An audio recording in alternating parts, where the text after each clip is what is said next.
2 weeks after President Choi Min's declaration, the first test of human resolve came in the Kepler system.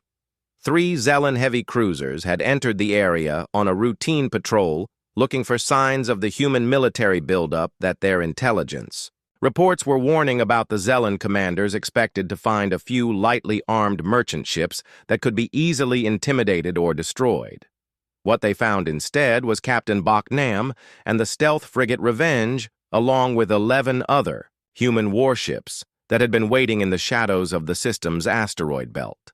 The human ships had been tracking Zelan movements for days using sensor technology that the aliens didn't even know existed.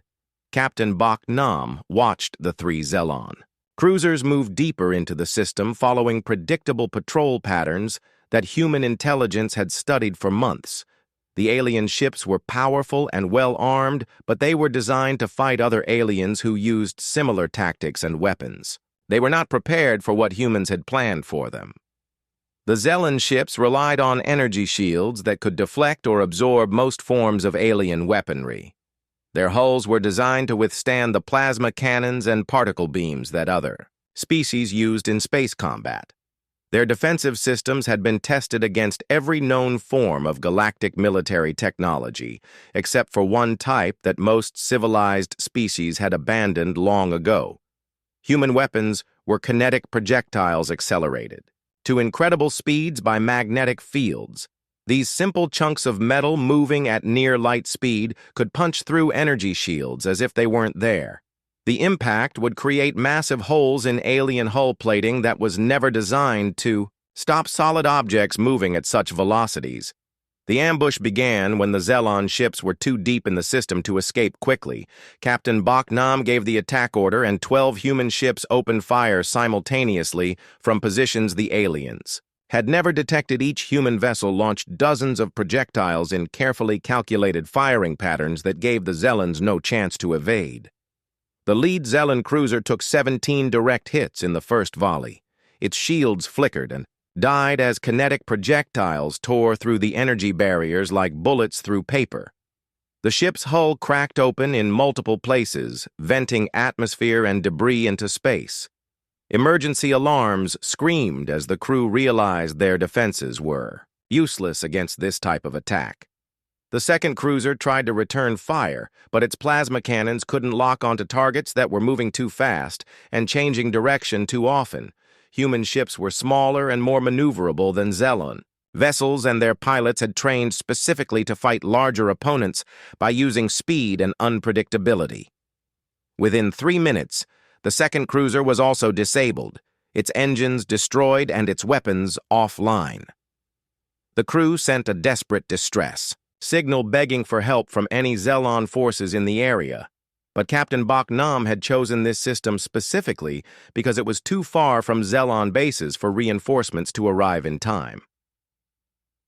The third cruiser's commander tried a different approach and attempted to ram one of the human ships, hoping to take at least one enemy with him, but human sensors had predicted this move, and the targeted vessel easily avoided the collision while continuing to pour kinetic projectiles into the Zelan hull. The entire battle lasted exactly 4 minutes and 37 seconds.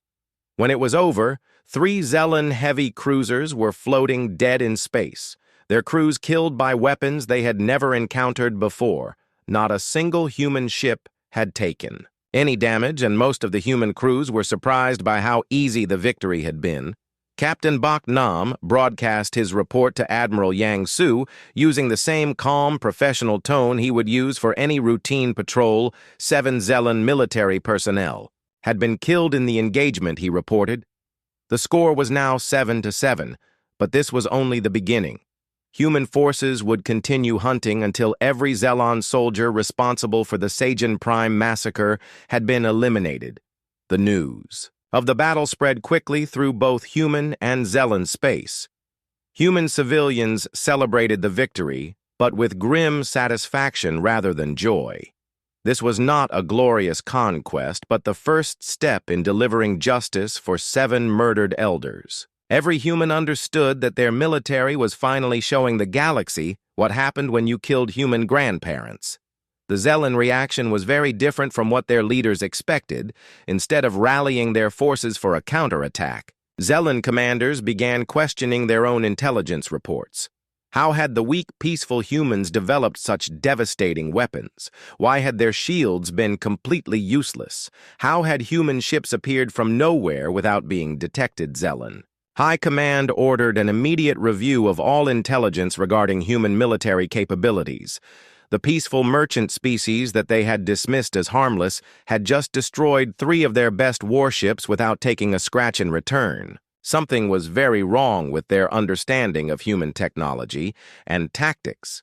Military analysts throughout Zelen space scrambled to understand what had happened in the Kepler system. The kinetic weapons were a shock because most galactic species had abandoned such primitive technology thousands of years ago. Energy weapons were more elegant and civilized, while kinetic projectiles were seen as barbaric and outdated.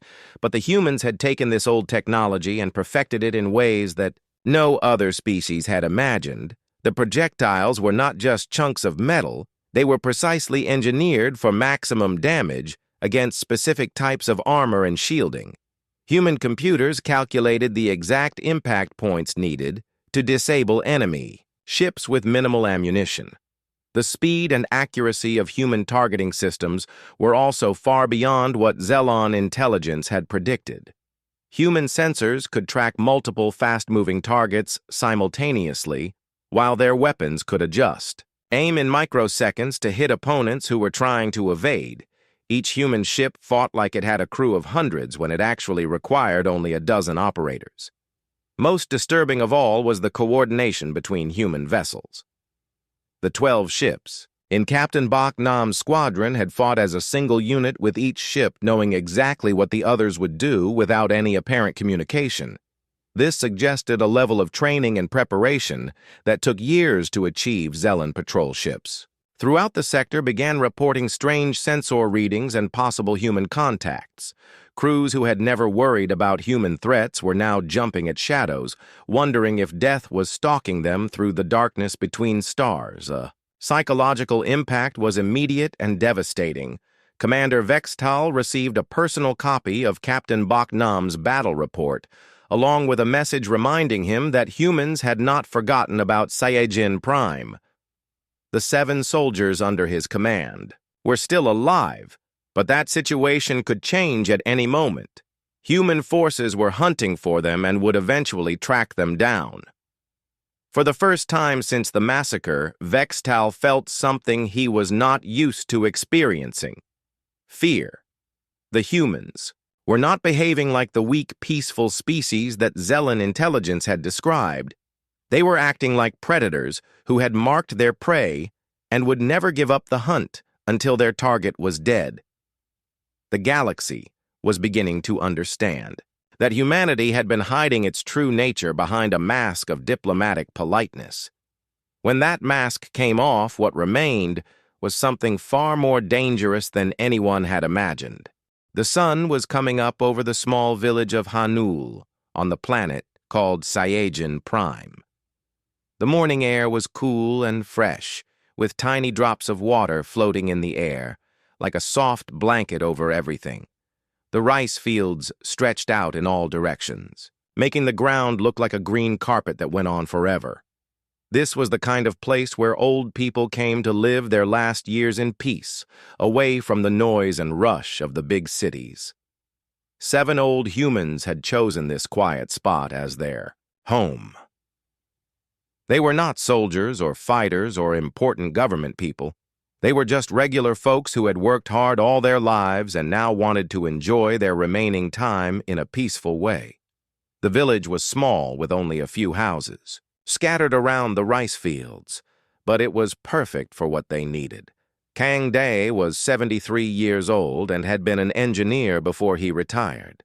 He loved working in the community garden where he grew vegetables and flowers.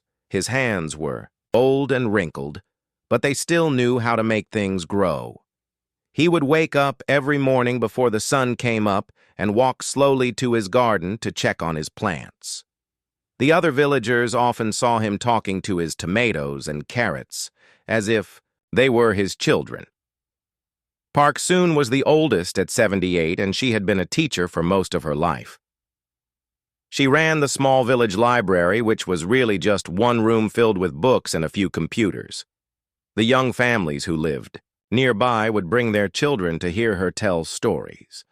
She had a gentle voice and kind eyes that made everyone feel comfortable when they talked to her. She knew hundreds of stories from memory and could make even the most boring tale sound exciting. Li Dong was 75 and had worked as a cook in restaurants his whole life. Now he ran the village kitchen where all the older residents would gather for meals. He still loved cooking and would spend hours making sure everyone had enough to eat. His specialty was a rice soup that reminded everyone of home, no matter where they had come from. Originally, the smell of his cooking would drift through the village every evening. Calling people to dinner, Kim Bong was 76 and had been a farmer before moving to Sejin Prime. He helped take care of the rice fields that surrounded the village, even though his back hurt and his legs were not as strong as they used to be. He said the work kept him feeling useful, and he liked being outside under the sky. The younger farmers respected his knowledge and often asked him for advice about when to plant and when to harvest. Choi Ran was 74, and the only woman among the 7 elders.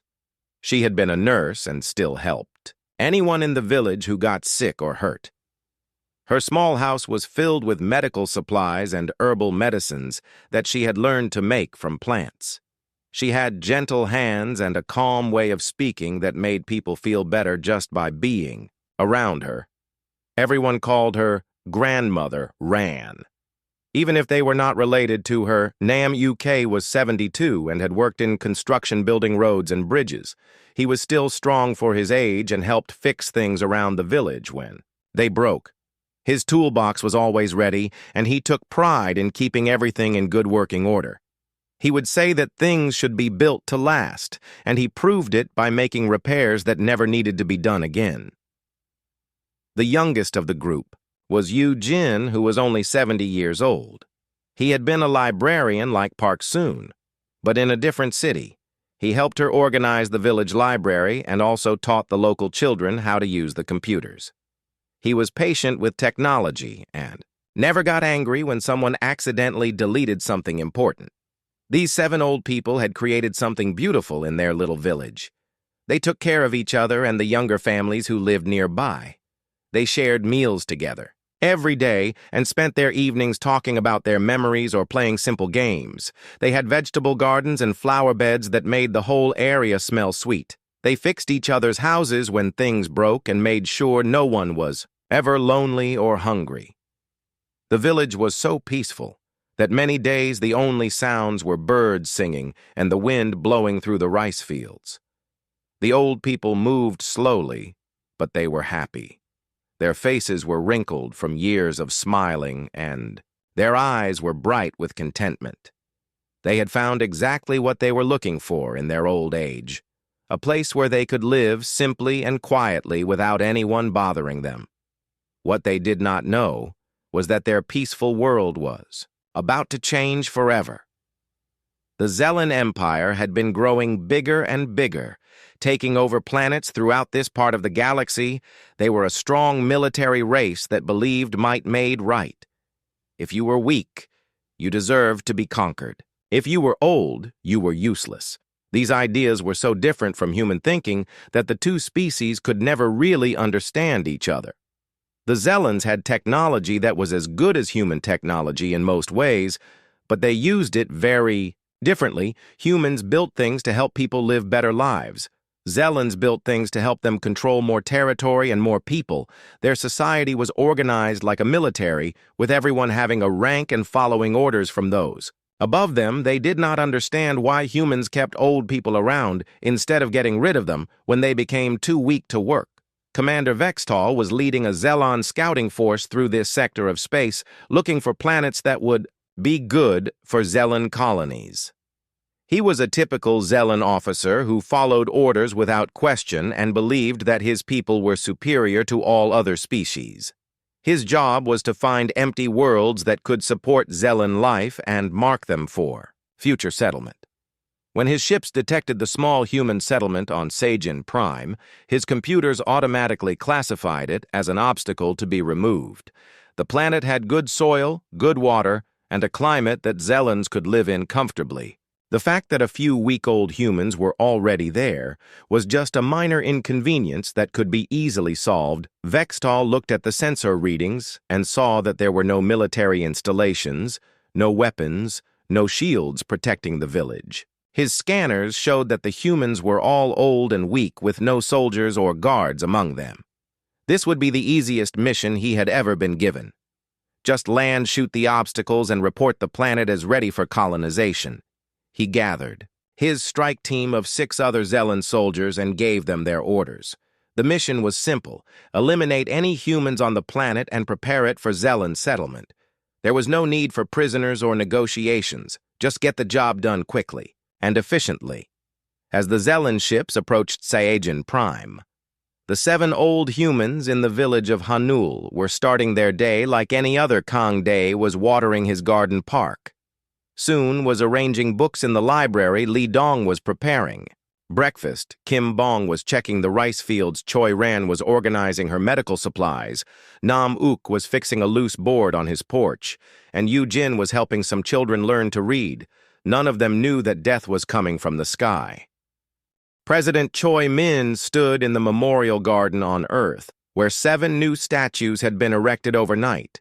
Each statue showed one of the murdered elders doing what they loved most: Kang Day tending his garden park, Soon reading to children, Li Dong cooking with a smile, Kim Bong working in the rice fields, Choi Ran caring for someone who was sick, Nam Uk fixing something with his tools, and Yu Jin helping a child learn to read. The statues were made of simple stone, but they captured something important about each person. They showed that these were not just victims, but individuals who had lived full lives and contributed to their communities. The flowers placed at the base of each statue came from humans all over the galaxy who wanted to honor the memory of 7 people they had never met, but now would never forget. When President Choi Min began to speak, her voice was quiet, but every human in the galaxy was listening. The broadcast was transmitted to every human ship station and colony, reaching millions of people who were waiting to hear how their government would respond to this outrage. She did not shout or wave her arms or make dramatic gestures.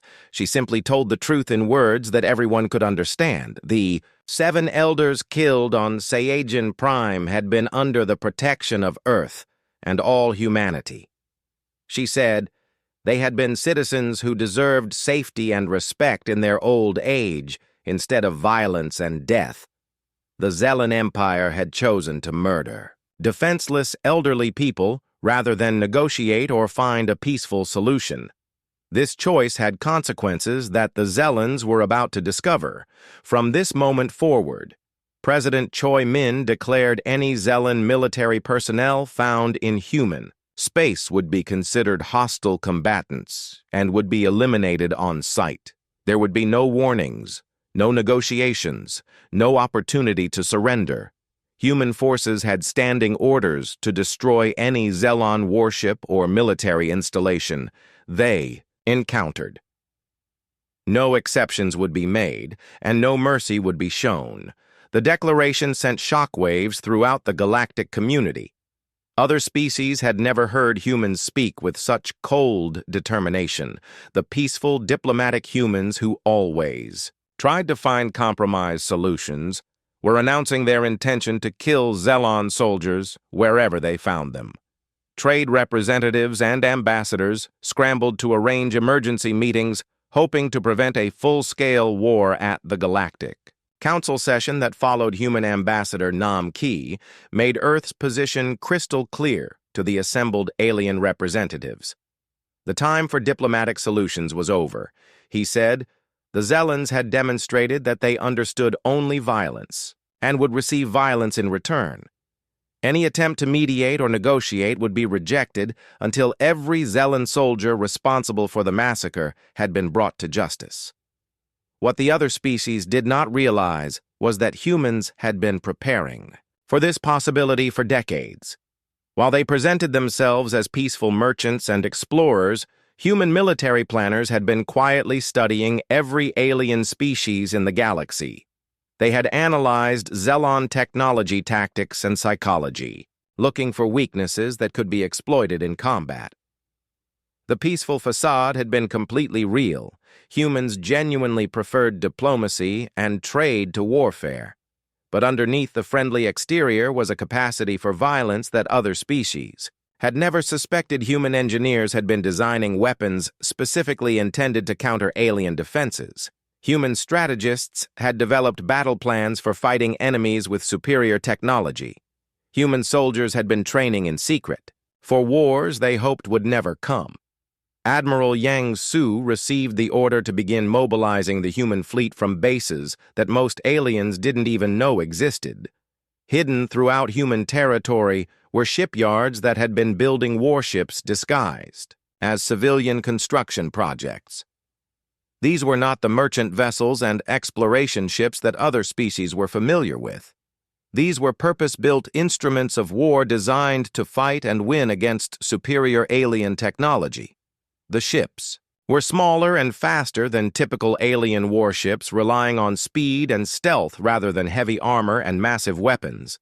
Human engineers had developed new types of projectile weapons that could punch through energy shields that protected most alien vessels. The human approach to space combat was completely different from alien methods, and this difference would prove to be a decisive advantage. Captain Bok Nam commanded one of the first human warships to be activated, the stealth frigate called Revenge. Her crew had been training together for 3 years in simulators that perfectly replicated Zellan ship designs and combat tactics. They knew exactly how Zellan crews would react in battle, what formations they preferred, and what weaknesses could be exploited. Similar ships throughout human space were coming online as Admiral Yang Su's mobilization orders reached every hidden military base. Crews that had been living as civilians were reporting for active duty, revealing their true identities for the first time. Merchant captains were opening sealed orders that transformed their cargo ships into support vessels for the growing human war fleet. The speed of the mobilization surprised even human military planners. Within 72 hours of President Choi Min's declaration, over 200 human warships were ready for combat operations. Their crews were experienced and well-trained. Their weapons were tested and calibrated, and their intelligence networks had already identified priority Zelon targets throughout the sector. But this was not going to be a conventional war with massive fleet battles and planetary invasions. The humans had a different plan that would make the Zelons understand exactly what they had done when they killed 7 defenseless elderly people. The campaign would be personal and precise targeting, only those who had chosen violence against the innocent. Intelligence reports confirmed that Commander Vextal and his strike team were still alive and serving with Zelon forces in the outer colonies. Human agents had tracked their movements and knew their current assignments. The 7 soldiers who had pulled the triggers on Saiyajin Prime would be the primary targets. But the campaign would expand to include any Zelon military unit that supported or protected them. The declaration had been made and the human fleet was ready. But before the shooting started, there was one more message to be sent. Admiral Yang Su broadcast a final warning directly to Zellan High Command. The 7 murderers could surrender themselves for trial, or the human fleet would hunt them down wherever they tried to hide. The choice belonged to the Zellan leadership commander, Vexatal, received a copy of the human ultimatum and dismissed it as empty threats from inferior beings. The humans were known throughout the galaxy as weak, peaceful creatures who avoided violence whenever possible. The idea that they would actually attack superior Zellan forces was laughable. Their small merchant ships would be easily destroyed by Zellan military vessels. What Vextal did not understand was that humans had different ideas about what made someone strong. Zellan's strength came from advanced weapons and overwhelming force. Human strength came from determination, intelligence, and an unwillingness to forget those who had been wronged. The 7 elders would be avenged, regardless of the cost, and the galaxy was about to learn what human justice looked like when it was delivered without mercy. 3 weeks had passed since the Zelon strike force left Saiyajin Prime believing their mission was complete. Commander Vexatal had filed his report stating that the planet was now clear of obstacles and ready for colonization. His superiors were pleased with the quick, efficient work and had already begun planning the first wave of Zelon settlers. Captain Li Jin was making his regular supply run to the village of Hanul in his merchant ship called Morning Star. He had been delivering food, medicine, and other necessities to the small settlement for over 2 years, and had grown fond of the elderly residents. They always greeted him with warm smiles and hot tea, and Park Soon would usually have a new book to recommend to him, as his ship approached the landing pad near the village. Li Jin noticed something was wrong. The usual welcoming committee was not there to greet him. The old people always came out to wave when they heard his engines, but today the landing area was completely empty. He felt a cold feeling in his stomach as he set his ship down and opened the cargo bay. Walking toward the village center, Li Jin called out the names of his friends, but no one answered. The houses were still there, and everything looked normal from a distance, but as he got closer, he could see that something terrible had happened. The front door of Kang Dae's house was hanging open, and there were scorch marks on the walls. Plants in the community garden were trampled and dying from lack of care. Jin found the first body near the library where Park Soon had spent so many happy hours reading to children. She was lying on the ground, surrounded by scattered books that had been thrown from the shelves. Her kind face was peaceful, but her eyes were closed forever. Li Jin knelt beside her, feeling tears start to flow down his cheeks.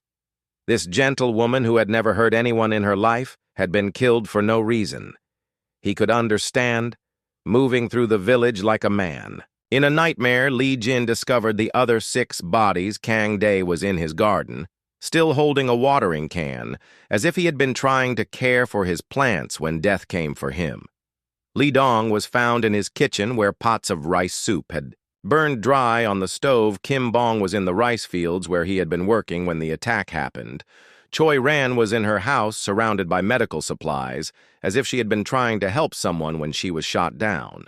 Nam Uk was near, his toolbox probably trying to fix something even in his final moments, and Yu Jin was found at one of the computers in the library with his hand still reaching toward the communication system as if he had been trying to call for help. The scene told a clear story to Li Jin's experienced eyes.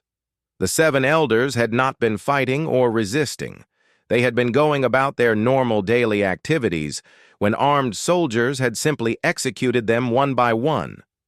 There were no signs of a battle, no evidence that the old people had tried to defend themselves. They had probably tried to welcome their killers with the same kindness they showed everyone. With shaking hands, Li Jin activated his ship's communication system and began recording everything he saw. The security cameras around the village had captured the entire attack, and the footage was horrifying. To watch Zelon soldiers in full battle armor had surrounded the defenseless elderly humans and gunned them down without mercy or hesitation. The recording showed Kang Dae trying to offer the soldiers vegetables from his garden park. Soon had actually brought out a tray of tea and cookies, as if the armed aliens were guests who needed refreshment. The other elders had raised their hands in surrender, making it clear they were not a threat, but the Zelons had killed them anyway, following their orders to eliminate all obstacles. Li Jin transmitted the evidence to Earth Command with an emergency priority code. His message was simple, but filled with rage. 7 innocent elderly humans had been murdered on Saiyajin Prime by Zelon military forces. The perpetrators had left clear evidence of their identity and their government affiliation. This was not a random attack by pirates or criminals. This was an official military action authorized by the Zelon Empire. Within hours, the story was spreading across human communication networks. News anchor: Kim Soo reported the massacre with tears in her eyes as she described how the victims had tried to be kind to their killers. Her voice broke when she talked about Park Soon's cookies scattered on the ground next to her body. The image of an old woman trying to serve tea to armed soldiers who had come to kill her became a symbol that every human could understand. Social media exploded with anger and grief as humans throughout the galaxy shared the security footage and expressed their outrage. Families posted pictures of their own elderly relatives with messages about how precious these people were to human society. The contrast between human and Zelon values had never been more clear or more painful on Earth. The Planetary Council called an emergency session within 24 hours of receiving Li Jin's report. Representatives from every human colony and space station gathered to watch the security footage in stunned silence. President Choi Min stood before the assembly as the recordings played on massive screens behind her, showing the methodical execution of 7 people whose only crime was being old and human. When the footage ended, the chamber remained silent for several long minutes. Some representatives were crying. Others were clenching their fists in rage, but all of them understood that this moment would change everything. The peaceful diplomatic approach that humans had always favored was no longer possible when dealing with a species that would kill grandparents for convenience. The Zellan Empire's response came quickly, through their ambassador Tekran, who issued a formal statement dismissing human concerns. The 7 humans had been illegal squatters on territory claimed by the Zellan Empire. He said their removal was a legitimate military action carried out according to proper procedures. The Empire offered no apology, no compensation, and no acknowledgement that they had done anything wrong. Ambassador Thekran went further in his statement, explaining that Zellan society had no use for elderly individuals who could no longer contribute productive work. The idea that humans would waste resources keeping useless old people alive was proof of human weakness and inefficiency. From the Zellan perspective, the strike force had actually done the humans a favor by eliminating 7 burdens from their society. This response made human anger even worse. The Zellans were not just dismissing the deaths, they were insulting the very concept of respecting elders that was central to human culture. They had revealed that they saw human values as weaknesses to be exploited and human lives as obstacles to be removed. President Choi Min called for a vote on emergency war powers, but she already knew what the result would be. Every human representative had seen their own grandparents in those 7 faces. Every human had imagined their own elderly relatives being gunned down while trying to offer hospitality to their killers. The vote was unanimous. But before any military action could begin, the government needed to make one thing absolutely clear to the galaxy. This was not going to be a war of conquest or expansion. This was going to be justice for 7 innocent people who had died simply because they were old and human and in the way of Zellan ambitions. The declaration that would reshape galactic politics was already being written. What followed the battle in the Kepler system was unlike any war the galaxy had ever seen. Instead of massive fleet engagements and planetary invasions, the humans began a campaign that was more like hunting individual prey. Commander Park Hae led a squadron of fast attack ships that specialized in finding isolated Zellan outposts and eliminating them before anyone could call for help. Lieutenant So Yu commanded a stealth team that infiltrated Zellan supply lines, cutting off fuel and ammunition to forward bases. Her ships would appear without warning, destroy a convoy or depot, and vanish back into empty space before Zellan reinforcements arrived. The psychological effect was devastating, as Zellan crews never knew when death might come. From the darkness, the humans had turned space warfare into something personal and terrifying. Instead of fighting armies, they were hunting individuals. Every Zellan soldier who wore a uniform became a potential target, and there was no way to predict where the next attack would come from. Human intelligence networks seemed to know everything about Zelon military operations, while revealing nothing about their own plans. Zelon patrol ships reported strange contacts on their sensors that disappeared. Before they could be identified, supply convoys requested escort ships because too many had been destroyed by unknown attackers. Remote monitoring stations went silent one by one with no explanation for what had happened to their crews. The Zelon military was slowly being picked apart piece by piece. What made the campaign even more frightening was its surgical precision. Human forces only targeted military assets and personnel. Zelon civilian ships passed through human space without being bothered even when they were carrying cargo that could have been used by the military. Zelon colonies with no military presence were completely ignored by human raiders. The message was clear to anyone who understood it. Humans were not monsters, seeking random destruction. They were surgeons cutting out only the parts of Zelon society that had chosen violence against innocent people. This restraint somehow made them more terrifying than if they had simply attacked everything in sight. Commander Parkhay's squadron demonstrated this precision during their raid on the Zelon supply depot at Caridian Station. The facility was a major logistics hub that supported Zelon military operations throughout the sector. It was heavily defended with patrol ships, weapons platforms, and a garrison of over 300 soldiers. Human intelligence had identified 17 specific individuals at the station who had been involved in planning or supporting the Saiyajin Prime massacre. These were staff, officers who had processed the order's communications personnel, who had relayed the commands, and logistics specialists who had supplied the strike team.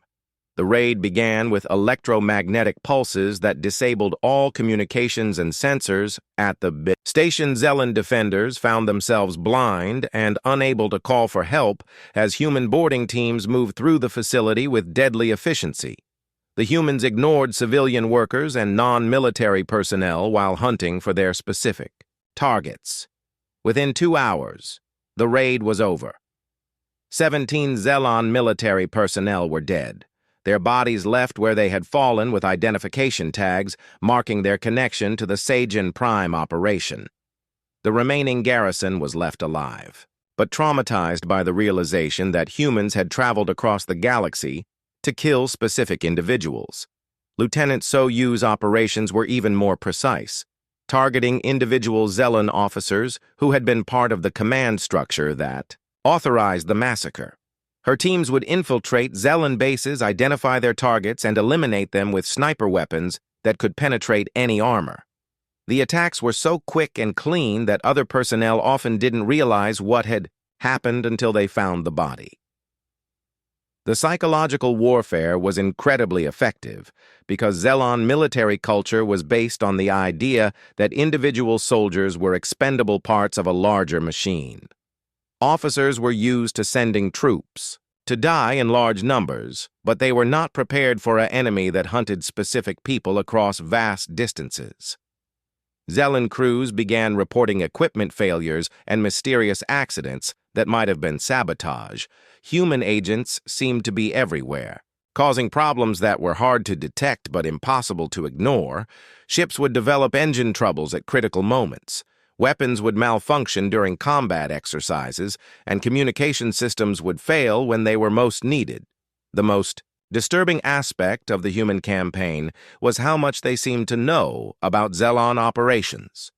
Human raiders would arrive at secret bases that weren't supposed to exist, attack coordinates that had been classified at the highest levels of Zelon, command supply schedules that were changed at the last minute to avoid detection. Somehow humans had infiltrated every level of Zelon society and were using that intelligence to devastating effect. Decades of being dismissed as harmless merchants had allowed human observers to embed themselves throughout Zelon space, gathering information while being ignored by their hosts. The depth of human intelligence networks became clear when Commander Vextal's strike team was transferred to a new assignment on the remote world of Thaler Prime. The transfer orders were classified and sent through encrypted channels that should have been impossible for outsiders to intercept. Yet within hours of the team's arrival, human raiders attacked their barracks. The attack was surgical in its precision. Human soldiers moved through the base, eliminating specific targets while leaving everyone else untouched. They knew exactly where each member of the strike team was quartered, which routes they took, to the mess hall and which shifts they worked. The raiders moved like they had detailed maps and schedules. 3 members of Vextal's original 7-man team died in the Thalar Prime raid, killed by human soldiers who seemed to know everything about their daily routines. The survivors were relocated again to an even more secure facility, but they all understood that the humans would eventually find them no matter where they tried to hide. Zellan High Command was facing a crisis unlike anything in their military history. Their forces were being systematically hunted by an enemy that seemed to know their every move while remaining completely invisible themselves. Morale was collapsing as soldiers realized that wearing a uniform made them targets for human assassination teams. The traditional Zellan response to military pressure was to escalate the conflict by attacking civilian targets. But the humans had made it clear that such tactics would only make their hunt more intensive. Any attack on human civilians would result in the immediate elimination of 10 times as many Zellan military personnel. Some Zellan commanders suggested negotiating a ceasefire, but their political leadership refused to show weakness by bargaining with inferior species. The official position remained that the Saiyajin Prime operation had been legitimate, and that Zellan forces would continue to defend themselves against human terrorism. But privately, many Zellan officers were beginning to question whether the massacre had been worth the consequences. 7 old humans had seemed like such a minor obstacle at the time. Now their deaths had unleashed something that was systematically destroying Zellan military capability throughout the sector. The hunt continued day after day, with human forces picking off individual targets while avoiding large-scale battles that would give the Zellans a chance to use their superior numbers. Somewhere in the darkness between stars, human ships were moving toward their next objective, carrying death to those who had chosen to kill the innocent. 6 months after the massacre on Saiyajin Prime, the largest human fleet ever assembled emerged from hyperspace at the edge of the Zellan home system. 200 ships arranged themselves in perfect formation around the planet.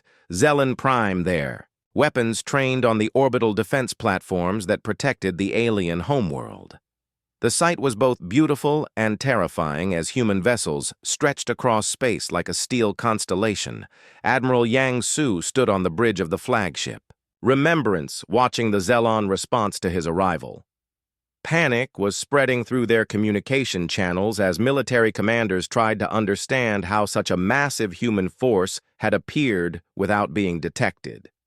Their sensors showed ship designs they had never seen before, carrying weapons that could punch through any defense, but instead of immediately attacking the human fleet, transmitted a simple message to Zellan High Command. The voice was calm and professional as Admiral. Yang Su explained why they had come. The humans knew the names, ranks, and current locations of every Zellan soldier who had participated in the Saiyajin Prime massacre. They wanted Commander Vexatal and his surviving team members surrendered for trial. The ultimatum was straightforward. The 7 remaining perpetrators could be handed over voluntarily, or the human fleet would systematically dismantle every military installation in the system until they were surrendered. The choice belonged to the Zellan leadership, but they had exactly 72 hours to decide. Zellan High Command went into emergency session as their military advisors tried to calculate whether their planetary defenses could repel such a large human force. The orbital platforms were powerful and well-designed, but intelligence reports from the past 6 months painted a grim picture. Human weapons had proved capable of destroying anything the Zellans could build. The debate in the Zellan Council chambers was heated, with military hardliners arguing for resistance, while more pragmatic voices counseled surrender. 7 soldiers were not worth risking the entire homeworld, but Zellan pride made it difficult to admit that humans had outmaneuvered them so completely. The The second day of the standoff, human reconnaissance drones began mapping every military facility in the system. The small, unmanned craft moved too fast for Zelon weapons to target them, but their message was clear. Human forces knew exactly what. They were planning to attack, and in what order. Commander Vextal was brought before the Zelon High Council to hear their decision. His 3 surviving team members stood beside him as political leaders debated their fate. The soldiers who had carried out the massacre now found themselves at the center of a crisis that could destroy their entire civilization.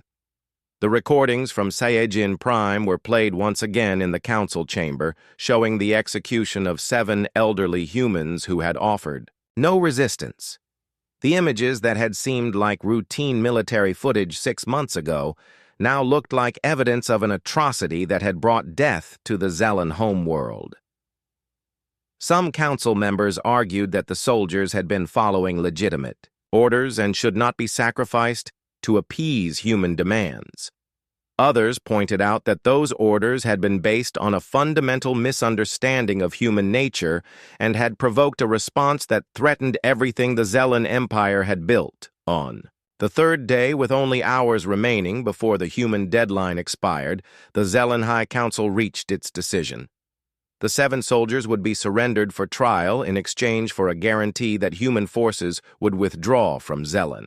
Space Commander Vextal and his team would be sacrificed to save their homeworld from destruction. The transfer took place in the space between the 2 fleets, with Zelon and human shuttles meeting at the designated coordinates. Commander Vextal looked through the viewport at the massive human armada and finally understood what he had unleashed by killing 7 defenseless old people. The peaceful species that his intelligence reports had dismissed as harmless had revealed a capacity for warfare that surpassed anything in Zelon experience. Admiral Yang Su received the prisoners aboard his flagship, where a courtroom had been prepared in the main hangar bay. The trial would be conducted according to human legal procedures, with judges selected from various human colonies to ensure fairness. The proceedings were broadcast live throughout human space so that everyone could witness justice being delivered. The evidence was overwhelming, with security recordings showing every detail of the massacre. The defendants had no defense, except that they had been following orders, but human law did not recognize superior orders as justification for killing innocent civilians. The verdict was unanimous, and the sentence was carried out immediately. As the 7 Zelon soldiers responsible for the massacre were executed, their bodies were placed in individual pods and launched toward their homeworld. Each pod carried a message explaining why these individuals had died and what would happen to anyone else who threatened defenseless humans. The galaxy needed to understand that certain crimes would never be forgiven or forgotten. The human fleet withdrew from Zelon space as promised, but the message they left behind would be remembered for generations. The peaceful diplomatic humans who preferred trade to warfare had revealed their true nature when pushed too far. They could be patient and forgiving, but they would never allow their elderly to be murdered without consequences.